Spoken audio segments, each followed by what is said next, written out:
آئی کو intra party انتخابات 20 دن میں دوبارہ کرانے کا حکم دیا ہے۔ الیکشن کمیشن نے P T I intra party انتخابات سے متعلق محفوظ فیصلہ سنا دیا ہے۔ الیکشن کمیشن نے یہ محفوظ فیصلہ سنا دیا ہے اور اس فیصلے میں یہ ہے کہ انتخابی نشان جو پی ٹی آئی کا بلے کا انتخابی نشان ہے فی الحال وہ برقرار ہے اور 20 دن میں انتخابات کرانے کا حکم دیا گیا ہے۔ 20 دن کے بعد 7 روز میں الیکشن کمیشن کو پی ٹی آئی اس پر اپنی رپورٹ جمع کرائے گی اور انتخابات نہ کرانے، انٹرا پارٹی انتخابات نہ کرانے اور 7 روز میں رپورٹ جمع نہ کرانے کی صورت میں کہا گیا کہ پھر اس کے بعد کارروائی ہوگی۔ تاہم آج الیکشن کمیشن نے یہ فیصلہ جو محفوظ کیا تھا وہ فیصلہ سنا دیا گیا ہے۔ پی ٹی آئی کی طرف سے گزشتہ سال 8 جون کو پارٹی انتخابات کی تفصیلات الیکشن کمیشن میں جمع کرائی تھی، جس کے بعد 10 جون کو پارٹی میں آئینی ترامیم لائی گئی تھیں، جس پر الیکشن کمیشن نے نوٹس لیا۔ آج کہا گیا کہ پی ٹی آئی اس حوالے سے جو ہے وہ ناکام رہی ہے کہ وہ شفاف انتخابات کرائے اور یہ ویلیڈیٹی اس میں موجود نہیں ہے، اس لیے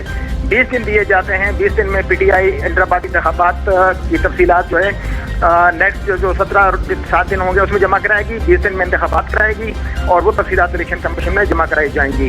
اب یہ تھا کہ اس حوالے سے پی ٹی آئی کے بلے کا انتخابی نشان جو تھا وہ روکنے کے حوالے سے بات کی تھی، لیکن اس پر کوئی بات نہیں کی گئی اور وہ جو انتخابی نشان ہے وہ اس وقت برقرار ہے، لیکن انتخابات اور پھر انتخابات کی 7 روز میں رپورٹ الیکشن کمیشن میں جمع کرانے پر یہ اب بات منحصر ہے کہ انتخابات کرائیں گے اور 7 روز میں رپورٹ جمع کرائیں گے۔